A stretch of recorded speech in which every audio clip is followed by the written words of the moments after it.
Pertama untuk duduk di DPR sendiri saya sebetulnya kaget Pak. Terus saya tanya kenapa nih kok saya ditaruh Komisi 5, apalagi kan latar belakang pendidikan agama. Masa bisa duduk di DPR RI? Bang Syarifudin punya duit berapa miliar kan? Jembatan itu puluhan tahun masyarakat menggunakan jembatan kayu yang tiangnya itu dari batang pinang. Bahasa orang sana ini jembatan Siratul Mustaqim gitu. Iya. Banyak yang jatuh. Existing conditionnya saya ingat betul itu. Banyak yang jatuh. Bahkan kepala desanya jatuh masuk rumah sakit 10 hari Pak. Iya.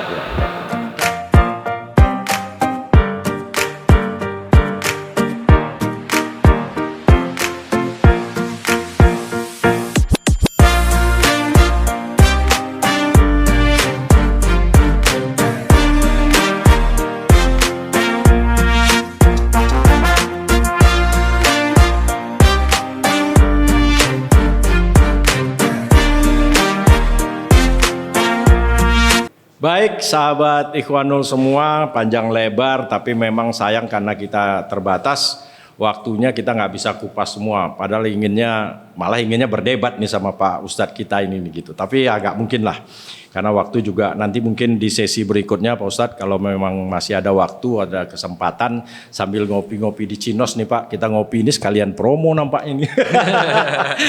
Sekalian ngopi kita bincang-bincang santai lagi Pak. Nah, ini ada 3 pertanyaan terakhir Pak Ustadz. Kalau yang 2 itu titipan itu Pak. Kalau yang pertama penasaran Pak. Ini penasaran.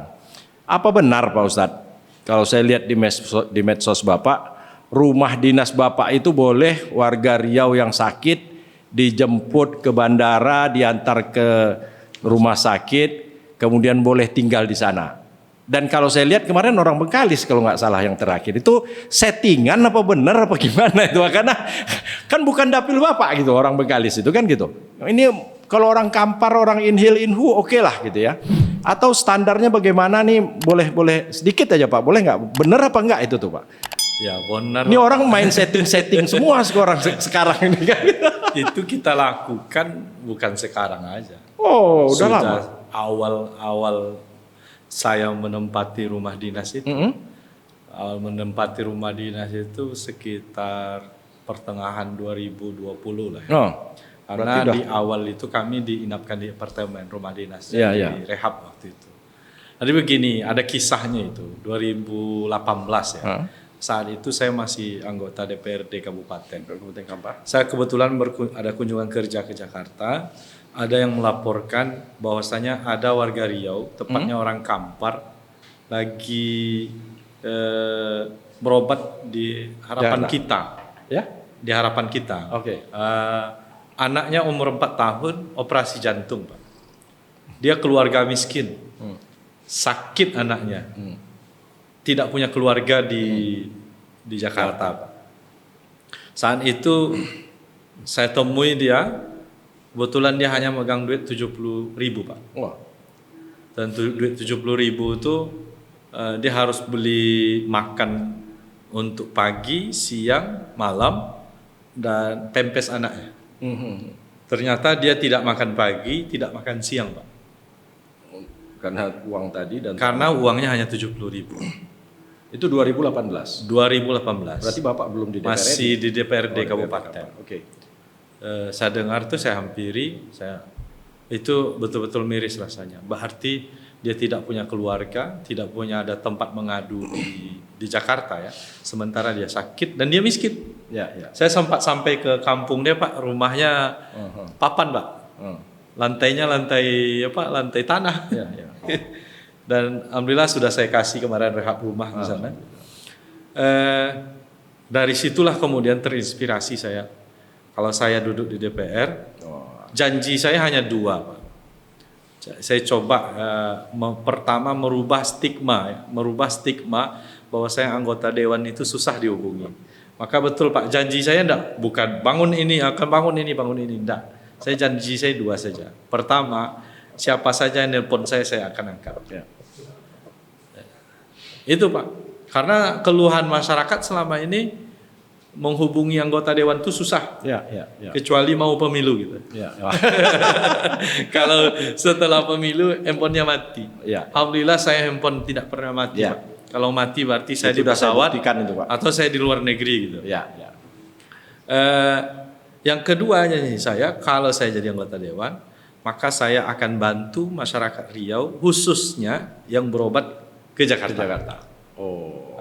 Kenapa berobat ke Jakarta? Karena kan kondisinya kritis itu. Ya. Dan sekarang ini ada 2 keluarga di sana. Ada keluarga dari Yang di rumah Kampar, itu, Pak? Iya. Yang kebetulan di rumah. Ya, ada keluarga dari Kampar, ada keluarga dari Bengkalis. Oh. Ada 6 orang di rumah. Di rumah. Di rumah saya itu.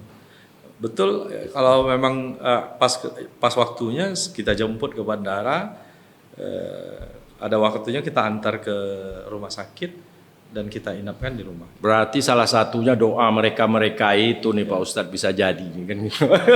Walaupun nggak ada niat ke sana waktu itu. Itu kan, ada hadisnya loh Pak. Hah? Innama tunsoruna wa turzaquna bi du'afaikum. Kalian itu ditolong oleh Allah dan diberi rezeki oleh Allah kalau kalian menolong orang-orang lemah. Hai. Jadi senjata kita itu jangan pernah kalau mau pemilu itu bayangannya senjatanya uang.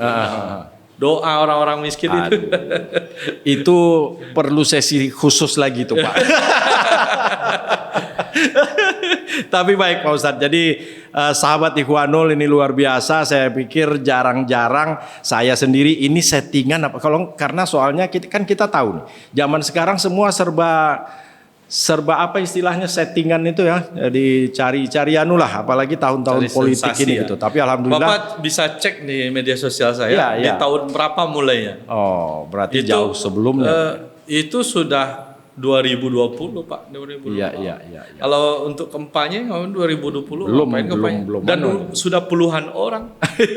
Dan bukan hanya di Kampar, bukan hanya ada Riau 2, semua. Riau 1 pun kita bantu. Itu untuk kita perhatian bersama, tapi ya janganlah pula semua mau ke sana. Kalau memang mampu ya jangan, karena itu. Jadi jangan sampai datang ke Jakarta, Pak, kami mau pulang nggak ada tiket.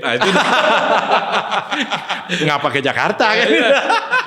Itu ya makanya jadi dipilahlah ya Pak ya, sesuai dengan memang yang membutuhkan, memang yang mendesak, yang sifatnya insidentil, yang memang membutuhkan, mungkin bisa hubungi. Mudah-mudahan 2024 nanti kita pilih lagi calon-calon dari Riau yang orang-orang seperti Pak Ustadz Syahrul Aidi, biar lebih banyak lagi yang bisa ditampung di Jakarta.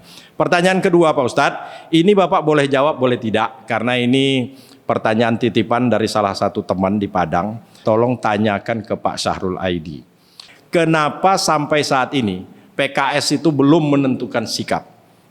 Apakah karena sudah keduluan oleh Nasdem sehingga menjadi merasa kecil atau merasa Nasdem sudah curi duluan, marah ke Nasdem, atau bagaimana yang sebenarnya nih Pak? Ini masyarakat menunggu semuanya. Kalau sampai PKS tidak katanya, tidak ke Anies atau tidak menentukan, tidak ke A, si B, si C, tidak menentukan sikap, ini bisa-bisa goyang lagi. Nah ini Bapak kalau bersedia jawab silahkan, tapi kalau tidak kita close. Silakan Pak. Ya pasti saya jawab. Alhamdulillah.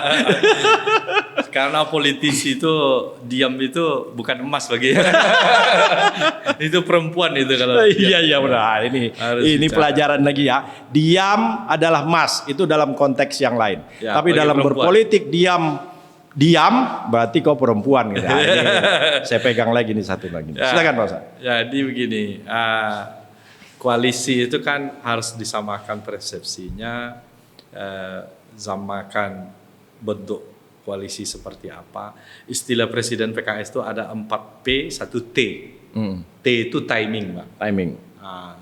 Ya di antaranya itu kan bagaimana kita konstruksi pemerintahan ke depan. Itu kan perlu dibicarakan. Supaya jangan nanti istilah kawin lah tanpa sama persepsi, tapi alhamdulillah pembicaraan intens, Pak. Pembicaraan kita intens dan selalu. Artinya memang sama-sama kita susun. Contoh Pak, pemilu 2019 dengan Prabowo. Ya, itu malah PKS kan? Mohon maaf, tahu-tahu kan enggak jelas siapa saksi. 2019 Prabowo tak ada saksi, Pak. Iya. Apa arti kerja kita selama ini berkampanye, berjibaku luar biasa mengorbankan hartanya, harta, waktu, kesempatan, habis semua. Tahu-tahu di hari H tak ada saksi. Nah ini yang harus kita konkretkan gitu. Ya benar. Nah, Jadi, siapa yang mengolah saksi gitu? Saksi itu di daerah ini siapa? Ini perlu dibicarakan. Harus jelas dulu. Kemudian perjanjian pranikahnya itu harus tahu dulu kan, Pak, kan? Tanpa itu nikah tahu-tahu sebulanan, ini bisa bikin. Berarti barangkali yang 4P dan 1T tadi.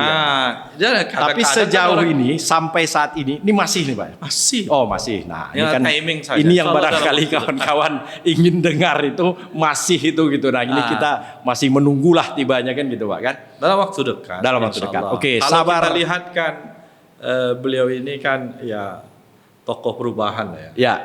Ya.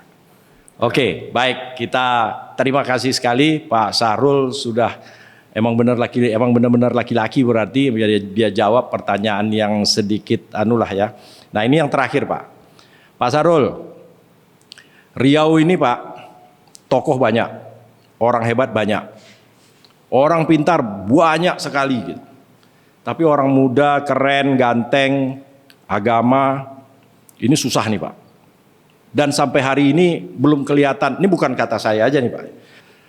Niat nggak Pak ke Riau 1 nih Pak? Bagi seorang politisi, kalau ingin niatnya membangun, memang ada di eksekutif Pak. Oh iya pasti. Cuma momentumnya harus dicapai. Nah, apakah momentumnya 2024 kita lihat gitu. Masih ada, berarti masih bersayap nih Pak kan. Masih ada ini kan yang lebih lagi hasil pemilu 2024 ini akan menentukan banyak hal Pak. Oke. Akan merubah situasi politik. Oke. Hasil dari pemilu 2024. Maka kita fokus dulu pada pileg. Nanti apakah hasilnya signifikan atau tidak? Kan tidak mungkin kita berkoar-koar sekarang jadi calon kepala daerah. Ternyata kita tidak punya suara yang signifikan. Oke, berarti. Coba gini, saya 3 kali saya menjadi caleg, saya tidak pernah doanya itu ya Allah dudukkan saya jadi anggota dewan. Tidak pernah. Ya Allah kalau ini baik bagi mudahkan, bagi dunia, bagi akhirat, mudahkan, takdirkan, berkahi. Oke. Tapi kalau tidak baik jauhkan. Artinya kan kita tahu Pak, menjadi kepala daerah memungkinkan berbuat lebih banyak lagi. Iya pasti. Karena kita penentu karena tunggal boleh katakanlah penentu tunggal walaupun ada. Kalau dewan ini kan sifatnya hanya influencer lah, terbatas pengaruh lah ya. Baik. Nggak mustahil gitu. Tapi kapan waktunya? Timing itu juga. Inilah nih kan. Jadi pensiunan ASN-nya harus banyak belajar karena nggak pernah terjun langsung ke dunia politik. Memang ya itu dia. Berarti dalam arti Bapak mungkin masih melihat dulu elektabilitas kira-kira sesudah pemilu ini sampai di mana PKS bisa punya di Riau. Barangkali baru situ diputuskan. Tapi saya menitipkan beberapa WA dari teman-teman, tolong pikirkan Pak bahwa Riau ini mungkin butuh orang muda, orang yang seperti yang bagaimana saya sampaikan tadi bisa masuk ke sini. Saya pikir demikian barangkali sahabat Ikhwanul semua. Saya mengundang Pak Sahrul Aidi karena memang punya akses ke beliau dan beliau yang paling mudah dihubungi karena tidak pernah WA saya tidak dibalas, tidak pernah telepon saya tidak diangkat. Kecuali beliau ada kesibukan 1-2 jam lagi pasti dijawab. Dan terbukti begitu saya WA langsung beliau mau. Tapi tidak tertutup kemungkinan siapa saja. Ada bapak-bapak kawan-kawan di luar sana yang dari partai apapun, yang dari lembaga apapun mau ke sini silahkan. Ini sangat terbuka, kita bicara apa adanya. Jadi saya tidak berafiliasi ke partai tertentu, kepada orang tertentu, tidak. Jadi jangan sampai nanti ada konotasi ya Pak ya, bahwa sahabat Ikhwanul ini warnanya orange gitu, enggak. Mau merah, biru, sekarang putih, hitam. Kan? Nah, jadi kita diskusi bersama di sini. Saya pikir demikian. Pak Sahrul mungkin ada Pak closing statement? Silakan Pak. Terima kasih kepada Pak Ikhwanul mengundang saya di podcast Sahabat Ikhwanul. Mudah-mudahan ini menjadi sarana untuk kita bertukar pikiran, mendapatkan informasi, mendapatkan pencerahan, tentunya bagaimana memberikan manfaat bagi kita semua. Terima kasih. selamat dan mudah-mudahan ini terus berlanjut dan Amin, aktivitasnya semakin meningkat, dan jangan lupa untuk subscribe dan like Amin, dan share ya. Like, subscribe, komen dan share. Terima kasih. Terakhir, ini Pak, untuk narasumber ada titipan dari ownernya Cinos ini, karena Wih, kita berada di luar Cinos. biasa. Ini ada lemon tea, ada brown. Ini yang dua-dua minuman yang anulah, yang booming untuk kita di Cinos ini. Jadi kalau mau dapat gratis harus jadi Harus jadi narasumber. Kalau nggak jadi narasumber bayar. Luar biasa. Sudah 4 outlet ya. Silakan berkunjung ke Cinos Cafe. Alhamdulillah. Jadi yang ke Pekanbaru silakan mampir. Ini ya nanti terlalu promosi juga nggak baik kan. Tapi saya rasa demikian.